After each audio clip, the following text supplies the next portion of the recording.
हरे कृष्णा। तो श्रीमद् भागवत के चौथे स्कंद के 8वें अध्याय में हमने ध्रुव महाराज के क्रोध, प्रतिकार की भावना, श्रीपाद नारद मुनि के चरण कमलों में आश्रय ग्रहण करना, अपनी माता सुनीति के आदेशानुसार। तत्पश्चात नारद मुनि ने बड़े सिद्धांत पोषक वचन ध्रुव महाराज को सुनाए, जिसके माध्यम से ध्रुव महाराज के हृदय में भक्ति के माध्यम से अपनी महत्वाकांक्षा की पूर्ति की इच्छा जागृत हुई। और तत्पश्चात ध्रुव महाराज को ओम नमो भगवते वासुदेवाय मंत्र का उच्चारण के लिए नारद मुनि ने प्रेरित किया। मंत्रे नानेन देवस्य कुर्यात् द्रव्यमयीं बुधा सपर्याम विधे द्रव्ये देश काल विभागविद। और ध्रुव महाराज संपूर्ण तल्लीनता के साथ उस मंत्र को लेकर 6 महीने के अंतर्गत संपूर्ण सृष्टि के वायु प्रवाह को स्थगित कर दिए। उनकी दृढ़ता, उनका संकल्प, उनकी तपश्चर्या इतनी तीव्र थी और वो अपने भक्ति के इस साधना में इतने डटे हुए थे, दृढ़ संकल्प के मूर्तिमान स्वरूप थे कि उनकी दृढ़ता के समक्ष ब्रह्मांड के 33 कोटि देवतागण कंपित हो गए, क्योंकि बिना वायु के कोई श्वास नहीं ले सकता और बिना श्वास लिए कोई जीवित नहीं रह सकता। ऐसी अवस्था में सभी देवता भागे भागे भगवान के पास गए और भगवान श्री विष्णु ने उन सभी को संबोधित करते हुए कहा कि ये एक छोटा सा बालक अपने हठ की पूर्ति के लिए मुझे संतुष्ट करने का प्रयास कर रहा है, लेकिन आप लोग चिंता मत करो, आप लोग अपने अपने स्थान पर जाओ, मैं आप सभी की इस समस्या का समाधान करूंगा कुछ ही क्षणों में। ऐसा कह के भगवान उन सभी को भेज दिए। और तत्पश्चात यहाँ पर आगे वर्णन आ रहा है। सवैधिया योग विपाक तीव्रया हृत्पद्मकोशे स्फुरितं तडित् प्रभुम् तिरोहितं सहसैवोपलक्षया बहिर्स्थितं तद् अवस्थं ददर्श। सवैधिया योग विपाक तीव्रया। तो ध्रुव महाराज दीर्घकालीन योग के प्रयास से हृत्पद्मकोशे स्फुरितं तडित प्रभम, अपने हृदय के कोश पर भगवान श्री विष्णु, भगवान श्री नारायण का साक्षात दर्शन करने लगे। तिरोहितं सहसैवोपलक्ष्य। और तब जब भगवान का दर्शन ले ही रहे थे, भगवान का वो सुंदर आकर्षक स्वरूप उनके हृदय पट से तिरोहित हो गया और तात्कालिक उस दृश्य के तिरोहित होने से वो भ्रमित हो गए। बहिर्स्थितं तद अवस्थम ददर्श। और जब उन्होंने अपने नेत्र खोले भ्रमित होके कि ये क्या, वो दृश्य तिरोहित क्यों हुआ, तो उन्होंने देखा कि अपने नेत्रों के समक्ष उनके वही प्राण प्यारे, उनके हृदय के कलेजे के प्रमुख ध्यान के केंद्र भगवान श्री विष्णु कृष्ण गर्भ वहां खड़े थे। तो इस प्रकार यहां पर वर्णन किया गया है प्रभुपाद के द्वारा कि जब भक्त अपने हृदय के भीतर श्याम सुंदर कृष्ण के रूप का दर्शन करता है, प्रेमांजन छुरित भक्ति विलोचनेन संत सदैव हृदयेषु विलोकने। तो ये कोई कपोल कल्पित धारणा नहीं, ये वास्तविकता है, ये एक सत्य है जो वैज्ञानिक योग की प्रक्रिया के माध्यम से पालन किए जाने पर प्रत्येक सौभाग्यशाली भक्त के, ऐसे भक्ति योगी के जीवन में भगवान प्रकट होते हैं। तद दर्शनेनागत साध्वसक्षितौ अवन्दतांगम विनमय्य दंडवत दृग्भ्याम प्रपश्यन् प्रपिबन इवार्भकस चुंबन इवास्येन भुजै इवाश्लिशन। तो अब ध्रुव महाराज तद दर्शनेन, भगवान श्री विष्णु का दर्शन करने के पश्चात, साध्वसक्षितौ, वो अचानक भ्रमित हो गए कि इतने महानुभाव को देखकर वो समझ नहीं पाए करे तो क्या करें। तो इसलिए साध्वसक्षितौ, तुरंत उन्होंने प्रणाम किया सम्मान पूर्वक। अवंदतांगम विनमय्य दंडवत, और वो पूरी तरह उनके सामने दंडवत किए। तत्पश्चात दृग्भ्याम प्रपश्यन प्रपिबन इवार्भकस, और अपने दोनों नेत्रों से भगवान के सुंदर मूर्तिमान सौंदर्य को, जो कि अमृत तुल्य था, अपने नेत्रों के द्वारा उसका रसपान किया। दृग्भ्याम प्रपश्यन, देखते हुए, प्रपिबन इवार्भक, और उनको इस प्रकार पीने लगे। चुंबन इवास्येन भुजै इवाश्लिशन, और इस प्रकार जैसे वो भगवान के चरण कमलों को चूम रहे हों और भगवान के संपूर्ण दिव्य देह को अपनी भुजाओं से आलिंगन कर रहे हों, इस प्रकार वो अपने नेत्रों से ही भगवान के प्रति अपने भाव व्यक्त करने लगे। तो प्रभुपाद जी लिखते हैं कि ध्रुव महाराज का भगवान श्री विष्णु के साक्षात दर्शन के प्रमाण से, प्रभाव से, ध्रुव महाराज सभी भक्ति के विकारों को अपने शरीर में अनुभव कर रहे थे। सत्वं विवक्षन्तमतद्विदं हरिर् ज्ञात्वास्य सर्वस्य च हृदि अवस्थितं कृतांजलिं ब्रह्ममयेन कंबुना पस्पर्श बालम कृपया कपोले।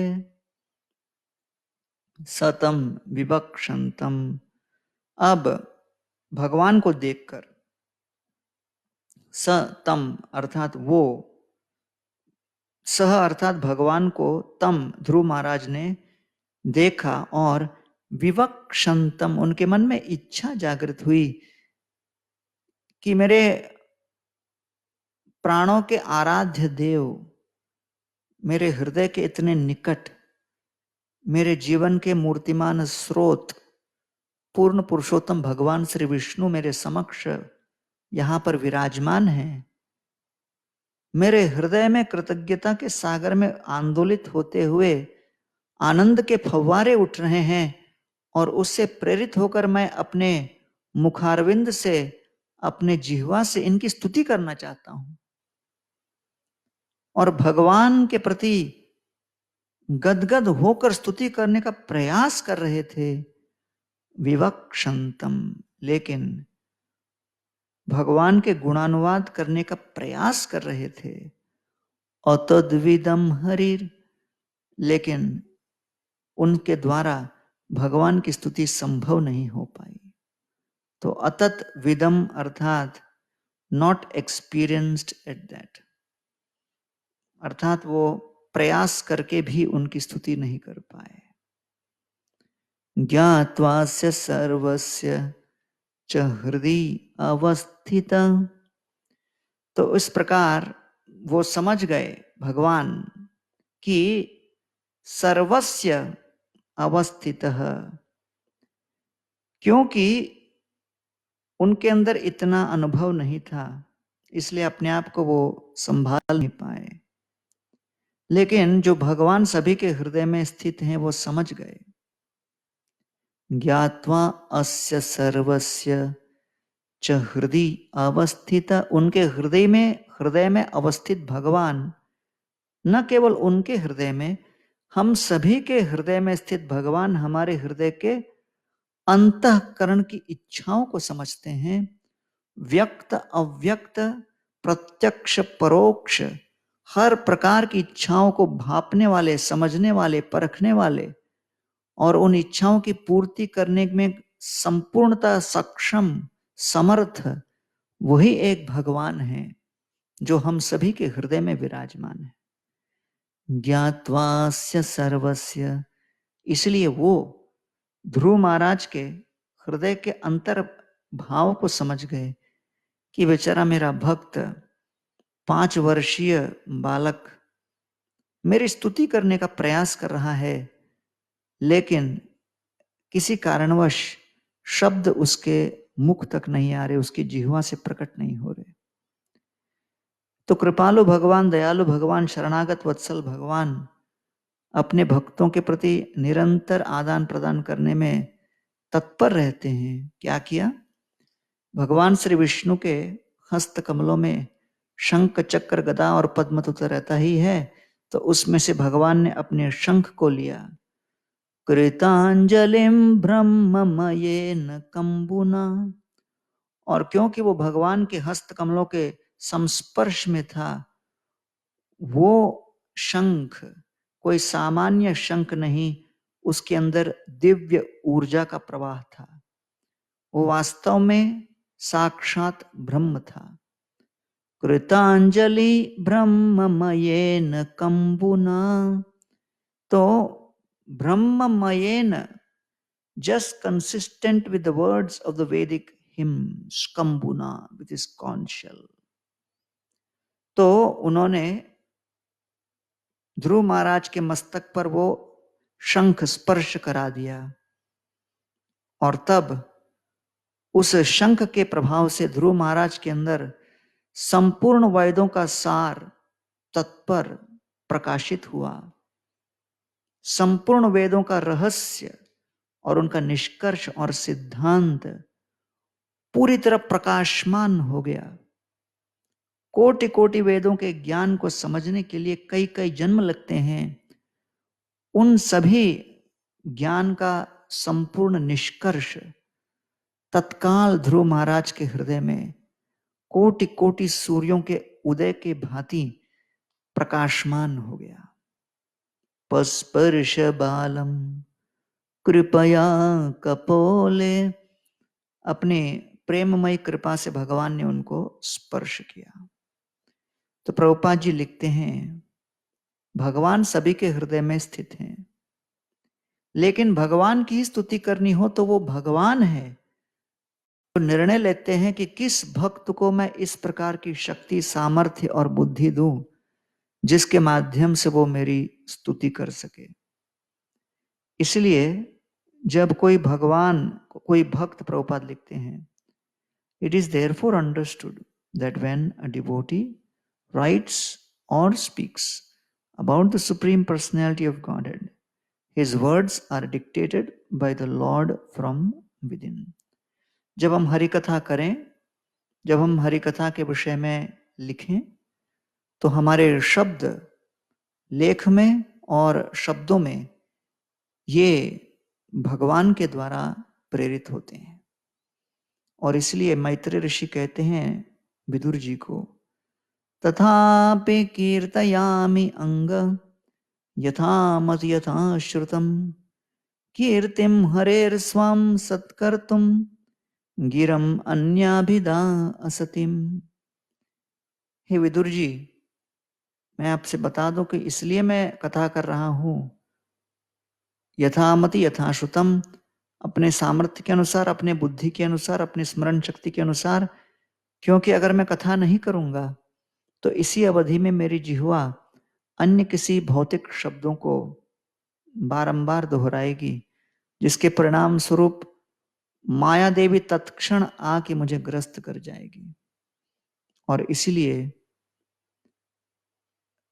कीर्तिम हरेर स्वाम सत्कर्तुम, मैं निरंतर भगवान की कीर्ति को ही अपने जिह्वा में अलंकृत करना चाहता हूं। गिरम अन्याभिदा असतिम, अन्यथा हमारी जिह्वा असत को धारण कर लेगी।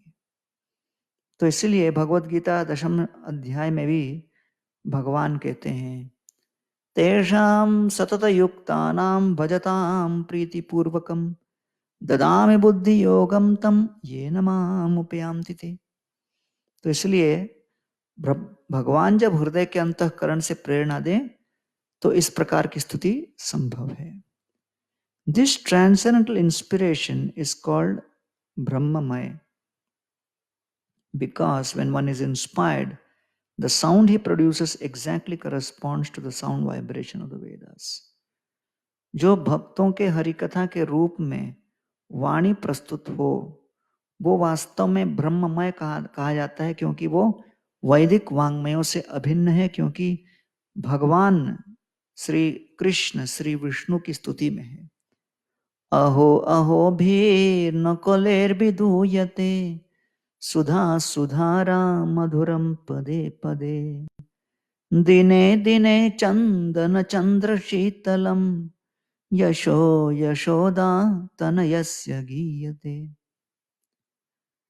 रूप गोस्वामी पाद अपने पद्यावली में लिखते हैं कि जब हरिकथा हम करते हैं तो यह हरिकथा का कीर्तन वास्तव में चंदन और चंद्र की भांति शीतलता हमें प्रदान करता है, और इसी को यहां पर ब्रह्ममयन कंबुना कहा है।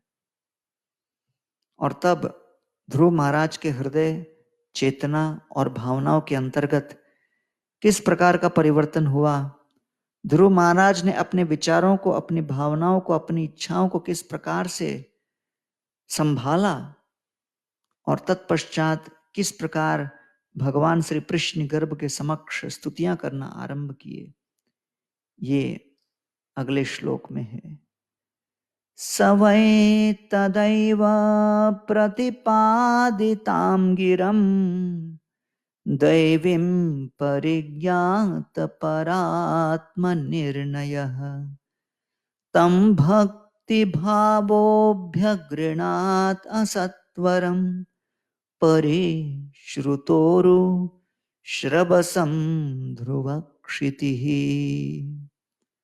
सह अर्थात ध्रुव महाराज, वही अवश्य ही, तदा उस समय, एव प्रतिपादिताम गिराम, तो उस समय वो पूर्णतः समझ गए कि वास्तव में परम सत्य कौन है और उन परम सत्य का सब जीवों के साथ संबंध क्या है। दैवीं परिज्ञात परात्म निर्णय, तो संपूर्ण वैदिक वांग्मयों के निर्णय या निष्कर्ष को समझ गए। तम भक्ति भावोऽभ्यगृणाद असत्वरम, और तब वो ये भी समझ गए कि वास्तव में भगवान पूर्ण पुरुषोत्तम भक्ति के द्वारा स्तुति करने योग्य हैं, और वह ध्रुवक्षिति, जिनको भविष्य में भगवान द्वारा एक ध्रुव तारा प्राप्त होगा, परिश्रुतोरु उरुश्रवसम, वो भगवान जिनके यश पहले ही फैले हुए हैं और जिनको उरुक्रमम कहा जाता है, जिनके लीलाएं असीमित हैं, और उन लीलाओं को हम अपने मुख से पर्याप्त मात्रा में स्तुति नहीं कर सकते। ध्रुव महाराज ऐसे भगवान की स्तुति करने के लिए तैयार हो गए। तो प्रभुपाद जी लिखते हैं कि भगवान और जीव के बीच में संबंध सनातन है और वो भक्ति के माध्यम से प्रज्वलित किया जाता है। ध्रुव महाराज कोई स्कूल, कॉलेज इत्यादि नहीं गए, केवल भगवान श्री विष्णु के उस शंख के स्पर्श से उनके अंदर वैदिक वांग्मयों का सार तत्क्षण जागृत हो गया। और इसीलिए जिसकी भगवान में और गुरु में और भक्ति के मार्ग में पूर्ण श्रद्धा हो, और तल्लीनता के साथ, श्रद्धा के साथ, आत्मविश्वास के साथ, निष्कपट भाव के साथ जो भक्ति मार्ग को अपनाएगा, उसके जीवन में भक्ति के परिणाम निश्चित हैं। ध्रुव महाराज का यह उदाहरण है कि ध्रुव महाराज अपने गुरु नारद मुनि के आदेशानुसार इस भक्ति मार्ग में लगे, क्योंकि उन्होंने ये भक्ति मार्ग दो प्रकार के रवैये से के माध्यम से की, एक दृढ़ता, दूसरी तपस्या। तो इसलिए भगवान उनके समक्ष प्रकट हो गए। इसीलिए ये इस बात का प्रमाण है कि भक्ति किसी के आयु पर निर्भर नहीं करता, किसी के भौतिक सत्ता पर निर्भर नहीं करता, किसी के ज्ञान, राजनीति, धन, जन्म, आयु और परिवेश और किसी प्रकार के शारीरिक बल इत्यादि पर निर्भर नहीं करता। 5 वर्ष के नन्हे से कोमल देह रखने वाले ध्रुव भगवान को अपने साक्षात समक्ष दर्शन कर लिए, क्योंकि उनके अंदर दृढ़ता थी और उस दृढ़ता के कारण वो उस तपस्या करने के लिए तैयार थे। और इसलिए नारद मुनि के आदेशानुसार उन्होंने जो तप किया उसके अंतर्गत उनको ये सफलता प्राप्त हुई।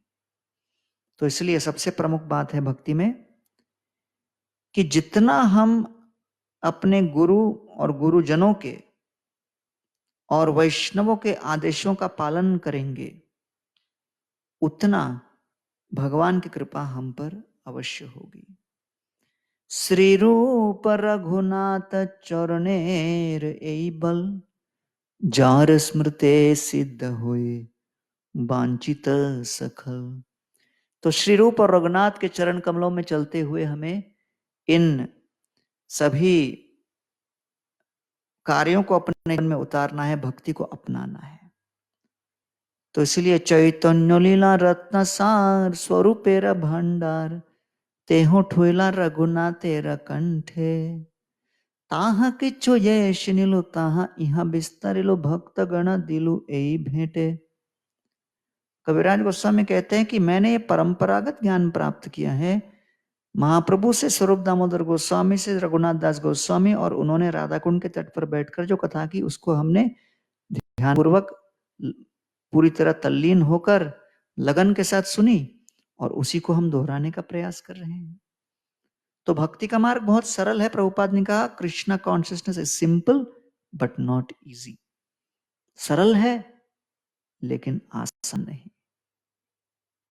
और कठिनाई क्या है कि इस सरलता के साथ दिन प्रतिदिन अनुशासन भंग किए बिना इस मार्ग को अपनाना ऐसे भयावह मानसिक विचलन वाले कलयुग में बड़ा कठिन है।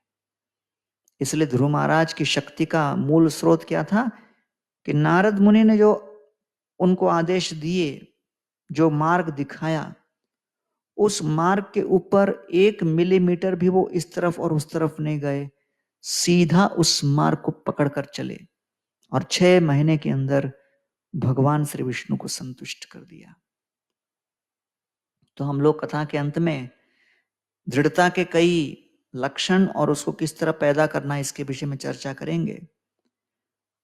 अब देखते हैं ध्रुव महाराज की प्रार्थनाएं, जो भगवान श्री विष्णु के समक्ष उनके सुंदर विग्रह को देखकर, उनके कमल नयनों को देखकर जो उनके कान तक जा रहे हैं, उनके सुंदर काले घुंघराले बालों को देखकर, उनके सुंदर रत्न जड़ित मुकुट को देखकर, उनके चरण कमलों के तलवों को देखकर, उनके स्कंद पर लटकी हुई वरमाला जो उनके जंघा तक और उसके नीचे घुटने तक आ रही है, उसको देखकर, उनके 4 भुजाओं में शंख चक्र गदा पद्म को विकसित देखकर ध्रुव महाराज का हृदय आनंद और प्रेम से अभिभूत हो उठा।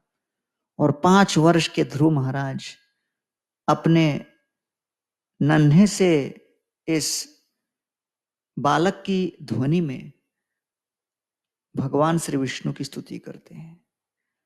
ध्रुव उवाच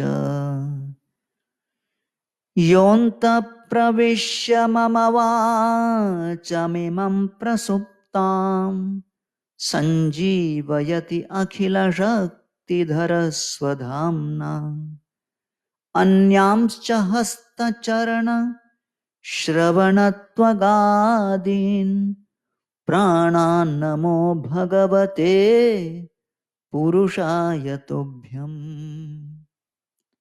ध्रुव महाराज विनम्रता पूर्वक आरंभ करते हैं कि प्रभो, मेरी कोई औकात नहीं, मेरी कोई शक्ति नहीं जो कुछ भी शब्द मैं आपके समक्ष व्यक्त कर रहा हूं, जो कुछ भी स्तुति आपके समक्ष प्रस्तुत होगी, वो तो केवल आप पूर्ण पुरुषोत्तम भगवान अपनी शक्ति से मेरे अंदर प्रविष्ट हुए हो। योऽन्त प्रविश्य, आप मेरे अंदर प्रविष्ट होकर मम वाचम इमं प्रसुप्ताम, मेरी सुप्तावस्था में स्थित मेरी वाचन की शक्ति को आपने जागृत किया है, मेरी वाक शक्ति को आपने क्रियान्वित किया है। संजीवयति अखिल शक्तिधर स्वधाम्ना, और आप संपूर्ण शक्ति के माध्यम से अखिल शक्तिधर स्वधाम्ना अपने दिव्य अंतरंगा शक्ति का मुझ पर प्रभाव किए हो। अन्यांस्त हस्त चरण श्रवणत्वगादीन, मेरी सारी ज्ञानेन्द्रियां, मेरी सारी कर्मेंद्रियां आपके इस अंतरंगा शक्ति, दिव्य चिन्मय शक्ति, ज्ञान घन शक्ति के संपर्क में आकर तत्क्षण जागृत हो गई हैं और आपकी सेवा में तत्पर हैं। प्राणान नमो भगवते पुरुषाय तुभ्यम, और ऐसे भगवान को हम प्रणाम करते हैं जो कि पूर्ण पुरुषोत्तम भगवान है। तो प्रभुपाद जी लिखते हैं कि भक्ति विनोद ठाकुर का सुंदर गीत है कि जीव जागो जीव जागो जीव जागो, कोता निद्रा जायो मारा पिशाची रखोले। कब तक आप सोए रहोगे जीव, जागो। इसलिए वेदों में यह कहा गया है कि मनुष्य जीवन प्राप्त हुआ है सोने के लिए नहीं, जागने के लिए। किस में जागने के लिए? भगवत ज्ञान के विषय में जागने के लिए। और इस प्रकार यहां कहते हैं भगवान पूर्ण पुरुषोत्तम है, व्यक्ति हैं, और वो कोई नाकारिक, वो कोई बिना आकार के निराकार कोई व्यक्ति नहीं है। और ध्रुव महाराज इस बात को समझ गए। ध्रुव महाराज ये भी समझ गए कि वास्तव में मेरे अंदर जो क्रोध, वैर और विभिन्न प्रकार के कुत्सित विचारों की भावनाएं थीं, वो सब अब नष्ट हो गई। उसके नाश के पीछे कारण यही व्यक्ति हैं जो मेरे समक्ष खड़े हैं। और ध्रुव महाराज उस बात को समझ गए। तो प्रभुपाद लिखते हैं, this spiritual enlivenment of Dhruva Maharaj senses and mind was due to action of the internal potency of the lord. स्वधामना मीन्स बाय स्पिरिचुअल एनर्जी।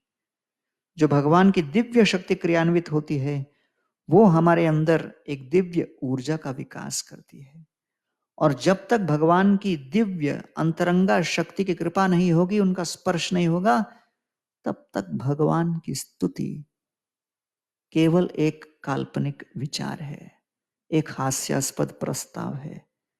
ये लगभग असंभव विचार है।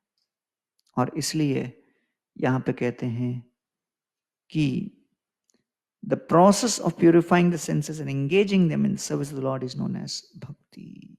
In the beginning, the senses are engaged in the direction of the spiritual master and shastra. After realization, when the same sense is purified, the engagement can. आरंभ में शास्त्र और गुरु वैष्णवों के आदेशानुसार हम लोग अपने इंद्रियों को भगवान की सेवा में, भक्ति में लगाते हैं। तत्पश्चात शुद्ध भक्ति के स्तर पर अपने आप भगवत सेवा में वो लग ही जाते हैं। इस प्रकार ध्रुव महाराज भगवान की स्तुति करते हैं। तो इसके अंतर्गत 8 श्लोक उन्होंने वर्णन किए, लेकिन हम सभी 8 का तो वर्णन नहीं कर पाएंगे। कुछ 2-3 का वर्णन करते हैं। और यहां आगे कहते हैं, नूनं विमुष्टमतयस्तव माययाते ते त्वां भवाप्यय विमोक्षणमन्यहेतो अर्चन्ति कल्पकतरुं कुणपोपभेगम् इच्छन्ति यत्स्पर्शदं निरयेपि नृणाम। प्रभो, जो लोग आपको केवल भौतिक इंद्र तृप्ति की कामना से पूजा करते हैं वो आपके इंद्रिय, आपके मायावी शक्ति से प्रभावित हैं।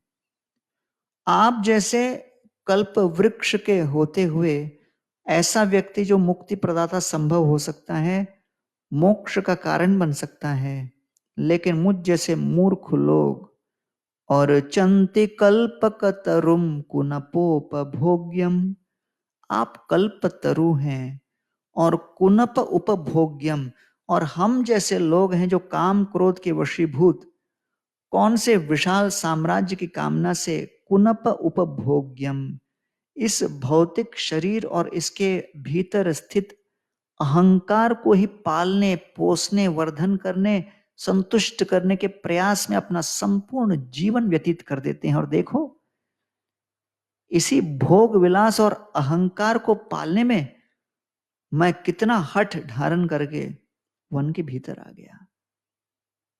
इच्छन्ति यत स्पर्शजम, और वो वास्तव में इस तरह की भौतिक इच्छाओं की कामना करते हैं जो कि निरये पिंडृणाम, ऐसी इंद्र तृप्ति का भाव तो नरक लोक में भी उपलब्ध है। अर्थात इतना बहुमूल्य मानव जीवन प्राप्त हुआ है, उसके महत्व को न समझते हुए मुझ जैसे जीव निरर्थक इंद्र तृप्ति के पीछे लग जाते हैं, जो इंद्र तृप्ति चवन्नी के भाव नरक लोक में भी प्राप्त है। दुर्लभो मानवो देहो देहिनां क्षणभंगुरम तत्रापि दुर्लभम मन्ये वैकुंठ प्रियदर्शनम। वास्तव में मनुष्य जीवन बहुत दुर्लभ है, और उससे अधिक दुर्लभ है मनुष्य जीवन में लंबी आयु। तत्रापि दुर्लभम मन्ये, और उससे अधिक दुर्लभ क्या है? वैकुंठ प्रियदर्शनम, ऐसे महात्मा भक्तगणों का सत्संग जिनका हम आश्रय ले सकें। और अगले श्लोक में, अगले के अगले श्लोक में ध्रुव महाराज यही प्रार्थना कर रहे हैं। भक्ति मोह प्रवहताम त्वयि में प्रसंगो भूयात अनंत महताम अमलाशयानाम ये नोंजसोल्बनमुरु भगवत भवब्धिम नेष्ये भवत गुणकथामृत पानमत्तम। ध्रुव महाराज कहते हैं, प्रभो मेरा आपसे निवेदन है, भक्तिम मुहु प्रवहताम त्वयि में प्रसंगो, मुझे संग दीजिए। हाँ, नारद मुनि ने मुझे संग दिया, लेकिन तत्पश्चात में एकांत में भक्ति करता रहा, सफलता भी मिल गई, आपके दर्शन भी हो गए, लेकिन कृपावश अगर आप मुझे कुछ भेंट देना चाहते हो तो अब मैं आगे भविष्य में एकांत में भक्ति नहीं करना चाहता, मैं वैष्णव सत्संग चाहता हूं, प्रेममयी कृपा से अभिभूत वैष्णवों का संग चाहता हूं, तो कृपा करके मुझे ऐसा संग लाभ दीजिए। भूयात अनंत महताम अमलांशयानाम, ऐसे महात्मागण जिनका हृदय हर प्रकार के विकारों से मुक्त हो। अमल आशयानाम अर्थात भौतिक इच्छाओं से शून्य। ये नोंजसोल्बनम उरु व्यसनम भवद्धिम, क्योंकि ऐसे महान वैष्णव संतों के बीच बैठकर जब मैं कथा करता हूं तो उसका क्या लाभ होगा? मेरे हृदय के भीतर जो महत्वाकांक्षा को पूर्ण करने की ज्वालामुखी दहक रही है, वो वैष्णव सत्संग में श्रवण किए गए सुंदर हरि कथाओं के मूसलाधार वर्षा के प्रभाव से शमन हो जाएंगे।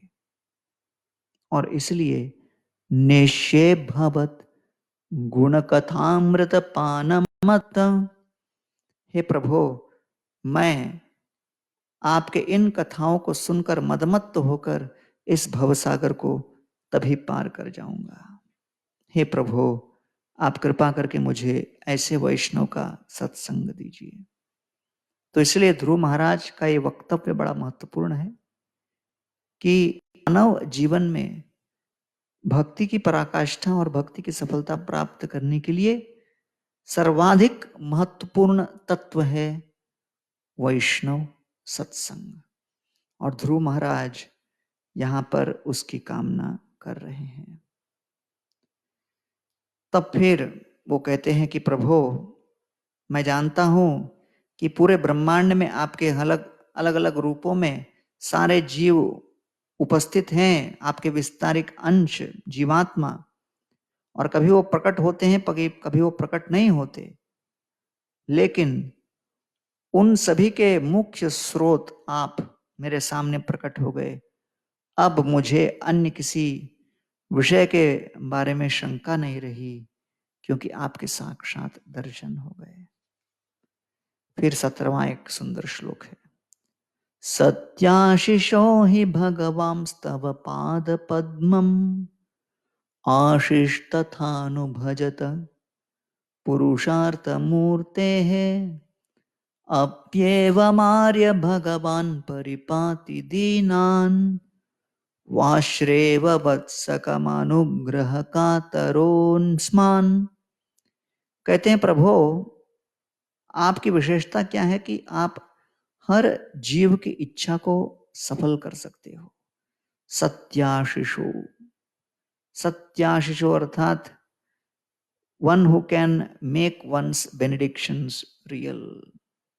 You are the supreme personified form of all benediction, पुरुषार्थ मूर्ति।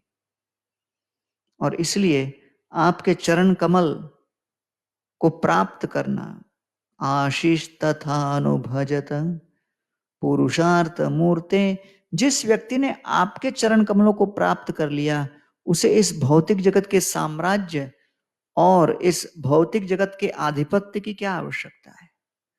अप्येवमार्य भगवान परिपाति दीनान्। लेकिन आप जानते हो कि ये आपकी वास्तविक कृपा है, लेकिन फिर भी मुझ जैसे अज्ञानी व्यक्तियों को आप पालते हो। You are causelessly merciful maintainer, just like a cow who takes care of the newly born calf by supplying milk and giving it protection from attack. अर्थात जैसे गो माता अपने नवजात गोवत्स को दुग्ध पिलाकर और अन्य पशुओं से आक्रमण से बचाकर रखती हैं, वैसे ही भगवान भी अपने भक्तों का संरक्षण करते हैं। तो इसलिए यहां पर यही बात कह रहे हैं, He fulfills the desire of a devotee who is driven by ignorance and desires for material benefits. He also gives all protection.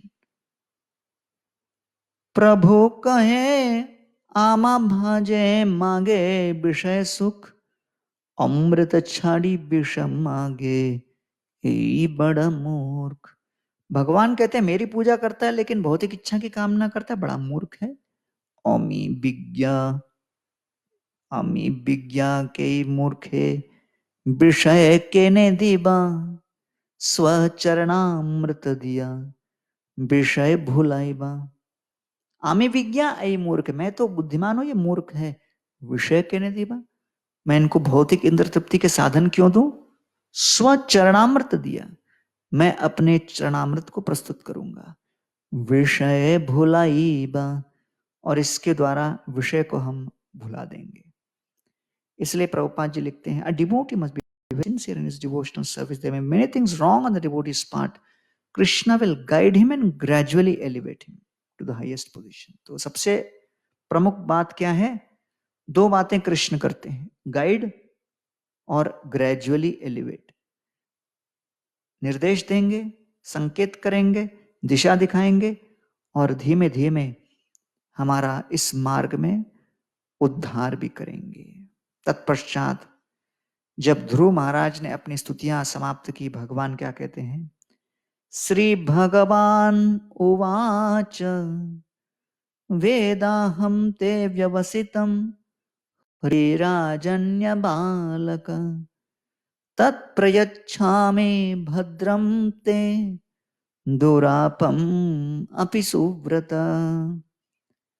मेरे प्रिय ध्रुव, आपने हर प्रकार के व्रतों का पालन किया, हाँ, वेदहं ते व्यवसितम, पूर्ण दृढ़ संकल्प, व्यवसितम डिटर्मिनेशन को प्रदर्शित करके, हृदय राजन्य बालकम, व्यवसितम हृदय, आपके हृदय के अंदर दृढ़ संकल्प ठूस ठूस कर भरा हुआ था।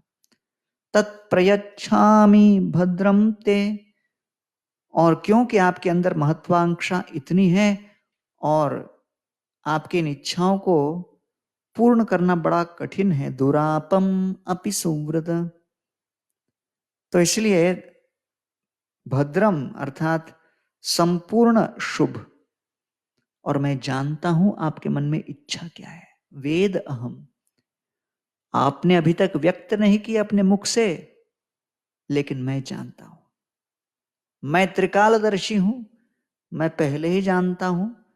वेदाहम समतीतानि वर्तमानानि चानघ भविष्यानि च भूतानि, मैं सब कुछ जानता हूं कि आपके मन में क्या है। मैं पहले ही बता देता हूं कि दुरापम अपि सुव्रत, इन इच्छाओं को पूर्ण करना आसान नहीं, बहुत कठिन है। तत्प्रयच्छामि, तत्प्रयच्छामि, आई शैल गिव यू, मैं आपको प्रदान करूंगा।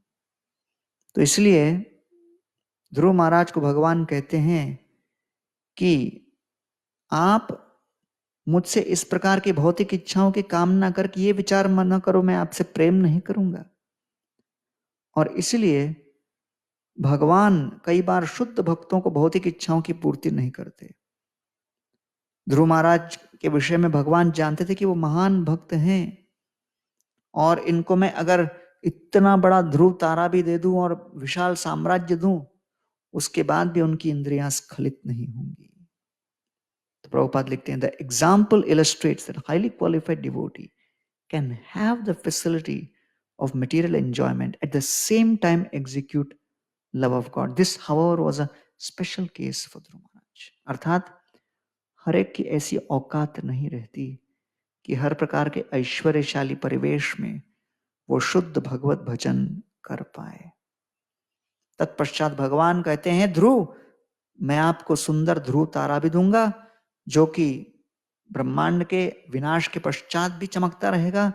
आज तक कभी किसी के सामने ऐसा प्रकट नहीं हुआ, और ये इस भौतिक जगत के 14 लोकों और ब्रह्मलोक से भी परे है, जो आपकी ओरिजिनल इच्छा थी। और तब पश्चात वो कहते हैं कि आपके पिताजी के सन्यास लेने के पश्चात, वानप्रस्थ के पश्चात, आप 36,000 वर्षों तक, 36,000 ईयर्स के लिए, 36,000 वर्षों के लिए आप राजा बन के रहोगे, और 36,000 वर्षों के पश्चात भी आपकी इंद्रियां उतनी ही तीव्र और प्रबल रहेंगी। और तत्पश्चात भविष्य में भगवान अभी से भविष्यवाणी कर देते हैं। भगवान के शुभ दर्शन में कई भविष्य के अशुभ घटनाओं की भी सूचना है, लेकिन क्योंकि वो भगवान से प्रकट है, इसलिए वो उसके विषय में सब कुछ शुभ ही मानते हैं। तो कहते हैं, आपका भाई भविष्य में जब जाएगा तो वो मारा जाएगा युद्ध करते समय। तो इस प्रकार वो भविष्यवाणी करते हैं। और यहां पर यह लिखा गया है कि क्यों ध्रुव महाराज को भगवान ने इच्छा पूरी की, क्योंकि भगवान भविष्य की पीढ़ियों को ये बताना चाहते थे कि आप में से कई भी अकाम सर्वकोमा मोक्ष कामो उदारती, हर प्रकार की इच्छा से युक्त होकर भी मेरी सेवा पूजा कर सकते हो। क्यों? क्योंकि मैं दिखाना चाहता हूं कि मेरी सेवा पूजा जो करेगा उसको लाभ अवश्य प्राप्त होगा। लोग ये न सोचें कि भगवान ने ध्रुव को अपने पास बुलाया और रफा दफा कर दिया, चिकनी चुपड़ी बातें करके कुछ दिया ही नहीं। कृष्ण बड़े खतरनाक हैं। हृदय भर की इच्छाओं से आप उनके पास जाओ और वो आपको खाली हाथ लौटा देंगे और ऐसा मोहित कर देंगे कि आप समझोगे मैं कैसे मान गया। तो भगवान कहते हैं, मैं अपने विषय में इस प्रकार की भ्रांत धारणा नहीं चाहता। अब हम देखते हैं कि ध्रुव महाराज के कथा से मुख्य शिक्षाएं क्या है। Dhruva Maharaj life lesson is the quality of our determination. The determination determines the quality of our determination determines the quality of our life. जिस प्रकार के हमारे दृढ़ संकल्प की गुणवत्ता है उससे हमारा जीवन निर्धारित होगा। तो ध्रुव महाराज जब घर छोड़कर गए, उनके जीवन में एक ही बात थी, क्या? अनिश्चितता। तो अनिश्चितता, कहाँ जा रहे हैं, अनिश्चितता किनको मिलेंगे, अनिश्चितता क्या होगा। तो इस प्रकार के अनिश्चितता से अभिभूत होकर वो निकले और वो हो सकता है आशाहीन होकर अपने प्रयास को भंग भी कर सकते थे। तो इसलिए उनका जो प्रारंभिक प्रेरणा वो भौतिक थी, और लेकिन सही स्थान पर वो गए और सही स्थान पे जाने के कारण उनको कौन मिल गए? श्रीपाद नारद मुनि। तो ध्रुव महाराज के अंदर 3 गुण थे जिनके कारण वो सफल रहे। पहला गुण, he was willing to be guided. वो नारद मुनि के द्वारा मार्गदर्शन प्राप्त करने के लिए तैयार थे। दूसरा, he was willing to take risk.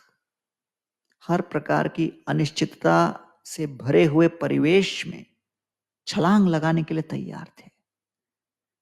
जो रिस्क नहीं ले सकता वो कुछ नहीं कर सकता। इसलिए रिस्क टेकिंग या अनिश्चितता के साथ जूझने में उनकी क्षमता थी। तीसरा, he was willing to go through discomfort. 6 महीना जिस प्रकार की भरपूर तपश्चर्या उन्होंने की, वो तप करने के लिए तैयार थे। भगवत सुख को प्राप्त करने के लिए भौतिक स्तर पर दुख और पीड़ा सहन करने के लिए तैयार थे। तो इसलिए वो अपने जबरदस्त आध्यात्मिक डिसिप्लिन, अनुशासन को पालन किए, अकेले रहे, जंगल में रहे, खूंखार प्राणियों के बीच लगे रहे। तो तत्पश्चात चैतन्य मंगल में यह भी कहा गया है कि देवतागण आके ध्रुव महाराज के कान में चिल्लाए, अरे मरने आए हो क्या? अरे पिताजी मर गए, देखो खतरनाक सर्प आ रहे हैं तुमको डसने के लिए। अरे तुम्हारी मम्मी की मृत्यु हो गई, तुम्हारी मां की मृत्यु हो गई। इस तरह आके सब देवतागण उनके कान में उनको भ्रमित करने का प्रयास कर रहे थे, लेकिन ध्रुव महाराज बिल्कुल हटे नहीं। तो इसलिए जब ऐसी परिस्थिति हमारे जीवन में आती है तो हमें क्या करना चाहिए? What should be our response? तो इसलिए 5 प्रकार के यहां पर रिस्पॉन्स दिए गए हैं।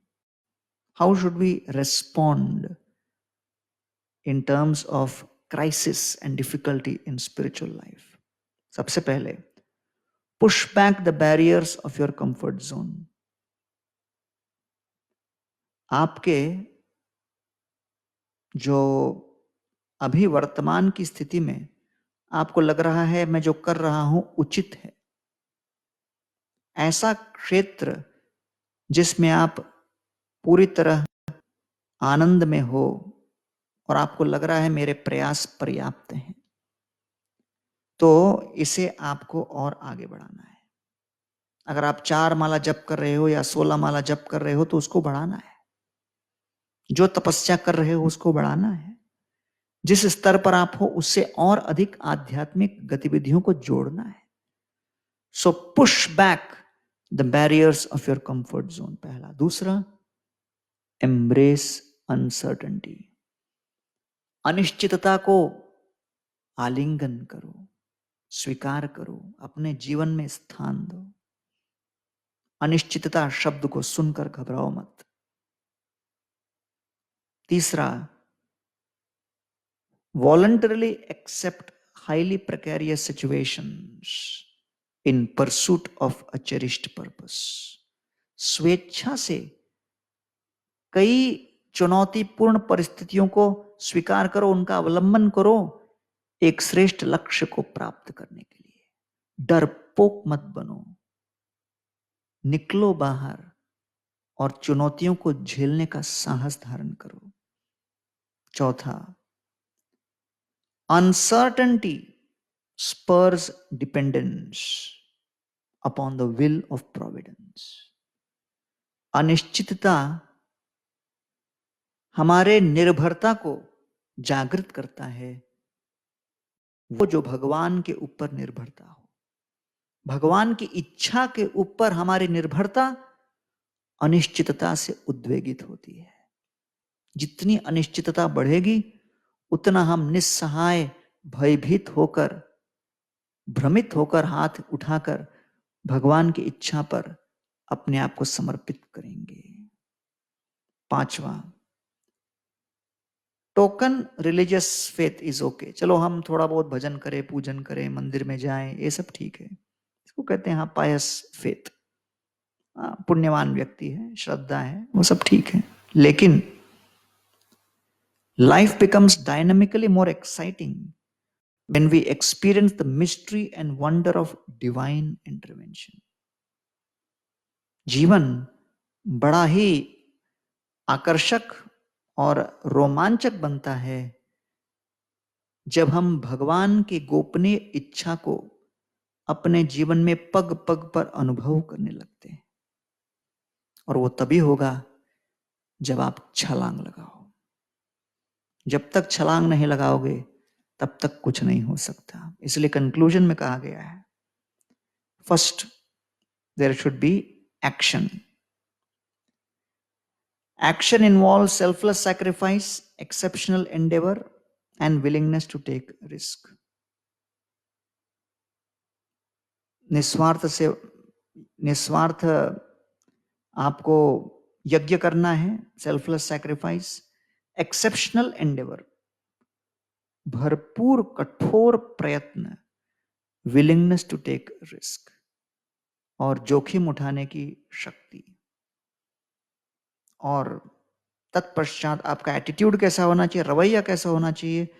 How can we connect with God if we don't have the courage to let go of the chronic desire for security and comfort? सुरक्षा और आराम के प्रति हमारा मन निरंतर इतना आसक्त रहता, इतना आदी हो गया कि जब तक हमें इस सुरक्षा और आराम के बिस्तर से उठकर अनिश्चितता की खाई में छलांग लगाने की जब तक क्षमता नहीं होगी, तब तक भगवान किस तरह आकर हमें सेफ लैंडिंग में मदद करेंगे, इसको हम नहीं अनुभव कर सकते। तीसरा, अटेंशन। इसमें 3 डेंजर बातें हैं, 3 dangers. Caution, choose safe options in life, don't do anything drastic, take the path of least resistant, keep things safe and simple. है कि नहीं?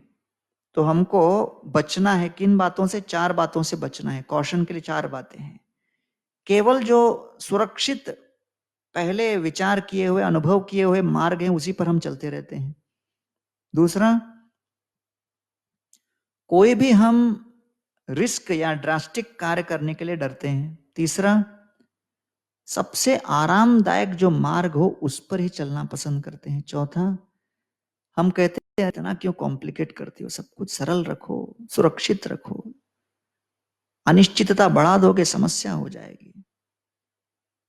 दूसरा, कॉशन। पहला तो क्या कॉशन हो गया, डेंजर। दूसरा है conformity. The world has a pre-conceived notion of acceptable and non acceptable. दुनिया ने एक प्रकार की रूपरेखा बना दी कि क्या स्वीकृत है, क्या अस्वीकृत।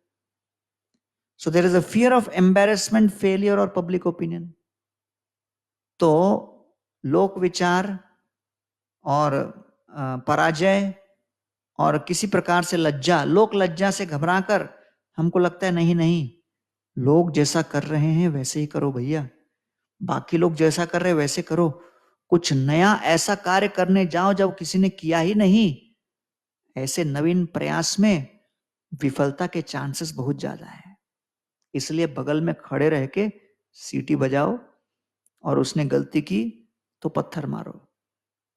तो इसलिए खुद कुछ मत करो और दूसरे ने जो किया है उसके विषय में भी कोई दो अच्छा शब्द ना बोलो। तो इसलिए कन्फाइन एंड लिमिट आवरसेल्व्स, तो फिर अपने आप को हम बांध के रखते हैं और अपनी वास्तविक शक्तियों को हम समझ में नहीं पाते। तीसरा कंफर्ट, कॉशन, कंफॉर्मिटी, तीसरा कंफर्ट। आवर भक्ति becomes mechanical, ritualistic, mediocre, stagnated. अपनी भक्ति जो है जैसे चल रही गाड़ी चल रही है, वही अपन सेवा किए जा रहे हैं, वही कुछ कर रहे हैं, बिल्कुल रिचुअल हो गया, मतलब हर रोज का ये काम है। और मीडियोकर, कोई इसमें विशेषता नहीं। और धीरे धीरे वो, पहले नदी था, गंगा जी जैसे हरि की पौड़ी में चलती वैसे थी, अब बिल्कुल तालाब बन के स्थगित। तो इसलिए इसका सोल्यूशन क्या है? ध्रुव महाराज ने जैसे किया, मुक्त हुए, रिस्क लिया। Life on the margin keeps things fresh and the result of risk is receive divine backup and generate internal growth. जब रिस्क लेगा कोई व्यक्ति, तब क्या होता है? भगवान का आदान प्रदान का वो अनुभव कर सकता है साक्षात। जिसने आज तक कभी छलांग मारा ही नहीं, उसको क्या समझेगा? जब समुद्र में तैरने का प्रयास करो तब तो समझते हो कि समुद्र के जो बहाव क्या है और समुद्र की लहरें क्या है। दूर से तो कुछ समझेगा ही नहीं। उसी प्रकार जब तक हम इस प्रकार का कोई भक्तिमय परिवेश में कोई रिस्क न लें, तब तक हम समझ नहीं सकते कि अपनी क्षमताओं की सीमा पार भी भगवान की अपनी एक कृपा का आदान प्रदान संभव है। दूसरा, इससे हम आंतरिक रूप से श्रद्धा का विकास करते हैं। फिर मन के भीतर से हर प्रकार का भय नष्ट हो जाता है। कोई भी चुनौती कहीं पर, किसी भी क्षण, किसी भी समय, किसी भी स्तर पर हम लेने के लिए तैयार हैं, क्योंकि पता है अपना काम है छलांग लगाना, बाकी भगवान है जो हमारा संरक्षण करेंगे। इस प्रकार ध्रुव महाराज अपने सुंदर उदाहरण से ये सभी प्रस्तुत कर रहे हैं, इन सभी विचारों को, और हमारे दृढ़ता के मसल्स को कैसे बढ़ाना है। पहला, फिलॉसफिकल कन्विक्शन, फिलॉसफी पढ़नी है, इससे हमारा दृढ़ संकल्प बढ़ता है। दूसरा, सत्संग, द पीपल, स्ट्रॉन्ग एसोसिएशन। और तीसरा, हमें इस भक्ति के कार्य में पूर्णतः प्रविष्ट होना है, भगवान के आदान प्रदान को अनुभव करना है। और इसलिए सफलता के लिए अंतःकरण से क्या चाहिए? उत्साहन, निश्चयात, धैर्यात। तो धैर्यात जो है, ये वास्तव में दोनों के बीच, उत्साह और धैर्य के बीच में निश्चय बैठा हुआ है। This determination is sitting between उत्साह एंड धैर्य. Between enthusiasm and patience is determination. If determination doesn't touch utsaha and doesn't touch dhairya, both will have difficulty. तो इसलिए केवल उत्साह रहा तो only उत्साह is unsustainable, it is unsteady and erratic. Only धैर्य, केवल धैर्य, तो आदमी सो ही गया. So you become lazy and lethargic. तो उत्साह रजोगुण में है, धैर्य तमोगुण में है, वो निश्चय है जो सत्वगुण संपन्न है. इसलिए निश्चयात तत्व के साथ हमें हर कार्य को संपन्न करना है. तो इसलिए patience plus enthusiasm plus determination, ये तीनों हमें आवश्यक है भक्ति के कार्य में. तो इसलिए जो डिटर्मिनेशन लैडर जिसको कहते हैं, प्रभुपाद लिखते हैं चौथे स्कंद के ध्रुव महाराज अध्याय में ही लास्ट में, My Guru Maharaj Srila Bhakti Siddhanta Thakur said, every one of my disciples could attain Vaikuntha Loka in this life without waiting for another life to execute devotional service. one simply has to become as serious and as sincere as Dhruv Maharaj. Then it is quite possible to attain Vaikuntha and go back to Godhead in one life. तो प्रभुपाद कहते हैं एक ही जीवन काल में ध्रुव महाराज के जैसे अगर हमने सीरियस और सिंसियर प्रामाणिक और बहुत ही कर्मठ प्रयास किया तो अवश्य भगवत धाम प्राप्त कर सकते हैं। तो इसलिए ये डिटर्मिनेशन, दृढ़ता के लैडर में, सीढ़ी में 8 पग हैं। पहला, आई वोंट डू इट, मैं नहीं करूंगा। दूसरा, आई कांट डू इट, मैं नहीं कर पाऊंगा। तीसरा, I want to do it, मन में इच्छा की ज्योति जागृत होती है, हाँ मैं करना चाहता हूं। चौथा, how do I do it, करना तो चाहता हूं लेकिन कैसे करूं। पांचवा, I will try to do it, मैं इसे करने का प्रयास करूंगा। छठा, आई कैन डू इट, हाँ मैं ये कर सकता हूं। सातवां, आई विल डू इट, कोई इसमें शंका नहीं, मैं अवश्य करूंगा। और आठवां, कृष्णा विल हेल्प, कृष्ण मेरी सहायता करेंगे। इस प्रकार इस दृढ़ता की सीढ़ी पे चढ़ते हुए आई वोंट डू इट, मैं नहीं करूंगा से लेके कृष्णा विल हेल्प तक की यात्रा केवल भगवान की प्रेरणा और भगवान की संकल्पना और हमारा दृढ़ निश्चय दोनों के समन्वय के साथ ध्रुव महाराज के पद चिन्हों में चलते हुए हम भी अपने भक्तिमय कामनाओं को अवश्य पूर्ण कर सकते हैं। श्रील प्रभुपाद के हम आभारी हैं कि उन्होंने इतने सुंदर भागवत के श्लोकों का अनुवाद किया, वर्ड टू वर्ड मीनिंग दिया, तात्पर्य टीकाएं दी, जिसके कारण आज हम अपने भक्ति के इस प्रयास में, भक्ति के मार्ग में, भक्ति की यात्रा में निर्बाध रूप से, निष्कंटक रूप से भगवत धाम को प्राप्त करने के इस प्रयास को सफल करने में समर्थ हो रहे हैं। बहुत बहुत धन्यवाद। हरे Krishna. RG Media YouTube channel, like, share, subscribe.